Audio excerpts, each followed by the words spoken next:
Welcome, dear student. Today we learn BRICS, SCO, and G20. Let me start now. BRICS.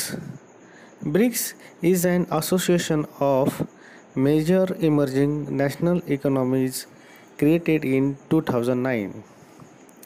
Its original members were Brazil, Russia, India, and China. South Africa joined in 2010. BRICS members are all developing countries or newly industrialized countries. They have large, fast-growing economies and significant influence on regional and global affairs. All of them are members of G20. तो दोस्तों, आज के lecture में हम BRICS यह organisation के बारे में पढ़ने वाले हैं।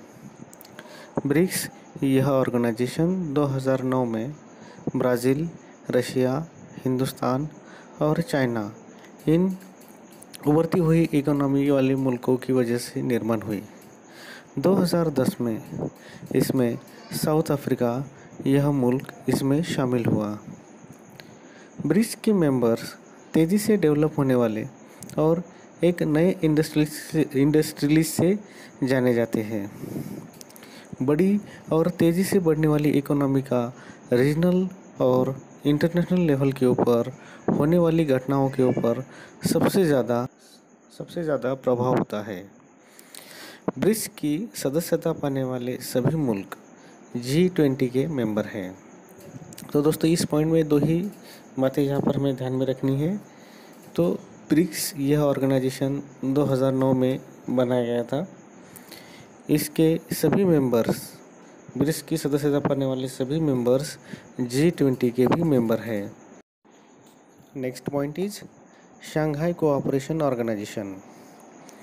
Shanghai Cooperation Organization is Eurasian political, economic, and security organization which was founded in Shanghai by the leaders of China, Russia, Kazakhstan, Kyrgyzstan, Tajikistan, and Uzbekistan in the year 2001. India and Pakistan joined in 2016. In the past few years, Shanghai Cooperation Organization has focused on counter-terrorism.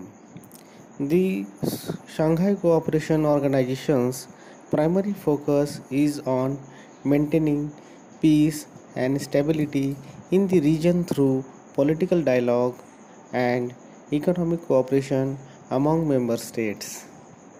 Shanghai Cooperation Organization also encourages effective cooperation in trade, research and technology. हमारा अगला point है भाई दोस्तों, Shanghai cooperation organisation, जिसे SCO से भी जाना जाता है। शंघाई कोऑपरेशन ऑर्गेनाइजेशन 2001 में चाइना, रशिया, इसके साथ ही कजाकिस्तान, किर्गिस्तान, ताजिकिस्तान और उज़्बेकिस्तान, यह रशिया के करीबी मुल्कों ने एक साथ आकर इस ऑर्गेनाइजेशन का निर्माण किया। इसके बाद 2016 में हिंदुस्तान और पाकिस्तान इस ऑर्गेनाइजेशन के मेंबर बने। बीते हुए कुछ सालों में इस ऑर्गेनाइजेशन ने आतंकवाद के खिलाफ एक दूसरे को मदद करने के लिए बहुत अहम कदम उठाए हैं। सियासी चर्चा और इकोनॉमिकल सहायता, इसके ज़रिए अमन और स्टेबिलिटी बरकरार रखना, यह इनके महत्वपूर्ण उद्देश्य है। इसके अलावा इस ऑर्गेनाइजेशन ने बिजनेस, रिसर्च और टेक्नोलॉजी इन क्षेत्रों में काफ़ी बढ़ावा देने का काम किया है। तो दोस्तों, शंघाई कोऑपरेशन ऑर्गेनाइजेशन, तो दोस्तों इस पॉइंट में दो ही बातें समझनी है कि शंघाई कोऑपरेशन का उद्देश्य और यह इसमें शामिल होने वाले कौन कौन से मुल्क थे। तो रशिया के करीबी मुल्कों ने इस ऑर्गेनाइजेशन का निर्माण किया और इसके बाद इस ऑर्गेनाइजेशन में शामिल होने वाले 2 मुल्क थे, हिंदुस्तान और पाकिस्तान, जो 2016 में इनका हिस्सा बने। और यह ऑर्गेनाइजेशन किन क्षेत्रों में काम कर रहा है? रिसर्च, टेक्नोलॉजी और बिजनेस, इसको बढ़ावा देने का यह ऑर्गेनाइजेशन काम करता है।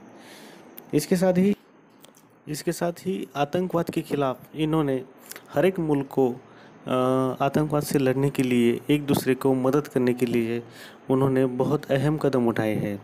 तो दोस्तों, इस पॉइंट को आज हमने इस वीडियो के लेक्चर के माध्यम से हमने कवर किया है।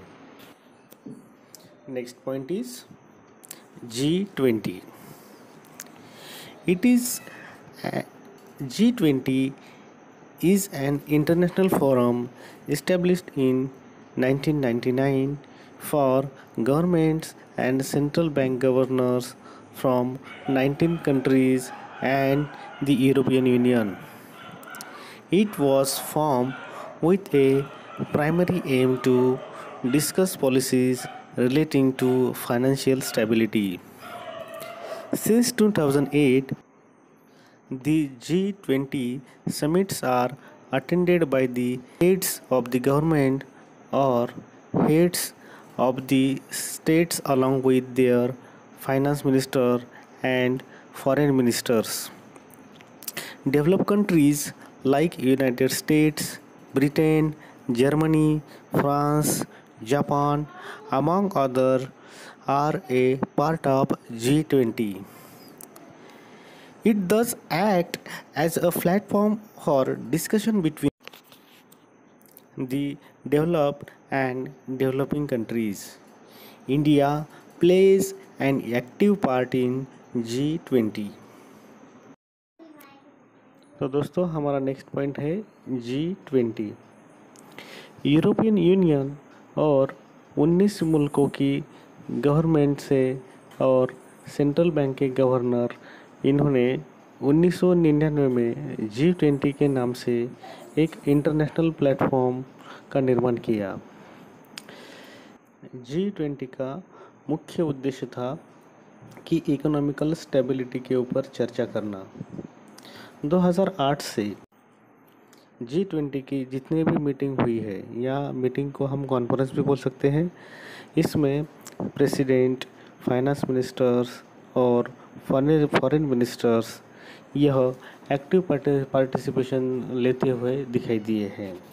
तो दोस्तों, इस जितने भी 2008 में G20 की जितने भी अब तक कॉन्फ्रेंस हुई है, इसमें उस मुल्क के प्रेसिडेंट, इसके साथ फाइनेंस मिनिस्टर्स और फॉरेन मिनिस्टर्स इसमें एक्टिव पार्टिसिपेशन लेते हुए दिखाई दिए हैं। America, Britain, Germany, France, Japan, इन जैसी डेवलप कंट्रीज़ G20 के मेंबर्स हैं। जो ऑलरेडी डेवलप मुल्क हैं और जो अब आगे डेवलप हो रहे हैं, इनके बीच में चर्चा करने के लिए यह G20 एक बहुत बड़ा अहम प्लेटफॉर्म यहाँ पर है। G20 ने हमेशा, हिंदुस्तान ने इसमें एक्टिव पार्टिसिपेशन किया है। तो दोस्तों, यहाँ पर आज के इस वीडियो लेक्चर के माध्यम से हमने ब्रिक्स, शंघाई कोऑपरेशन ऑर्गेनाइजेशन और G20, ये 3 पॉइंट हमने इस वीडियो के माध्यम से कवर किए हैं। तो दोस्तों, यहाँ पर आज हमारा इस वीडियो लेक्चर के माध्यम से हमारे 12th पॉलिटिकल साइंस का पहला चैप्टर ख़त्म होता है। तो दोस्तों, हमारा अगला वीडियो इसी चैप्टर का रिवीजन रहेगा। धन्यवाद।